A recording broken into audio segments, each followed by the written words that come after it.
రాధా మనోహర్ స్వామి గారికి, అలాగే చిన్నజీయేశ్వర స్వామి గారికి, మీ ఊరి పక్కనే మా ఊరు అనపర్తి. అలాగే స్వాములందరూ కూడా పీఠాధిపతులు ఉన్నారు. వాళ్ళందరూ కూడా ఆలోచించండి. తిరుపతి దేవస్థానం డబ్బులు ఏం చేయాలనేది మీరే చెయ్యాలి. చాలామందికి పెళ్ళిళ్ళు చేస్తే బాగుంటుంది.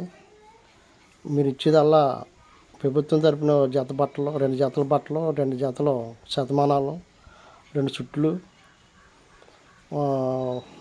2 దండలు అన్నీ ఇచ్చి, ఎక్కడ దేవస్థానం కోసం గుళ్ళు ఉంటాయో ఆ గుళ్ళలో చెయ్యొచ్చు. తిరుపతిలో చెయ్యక్కర్లేదు లేదు, తిరుపతిలోనే చెయ్యాలని ఏం లేదు.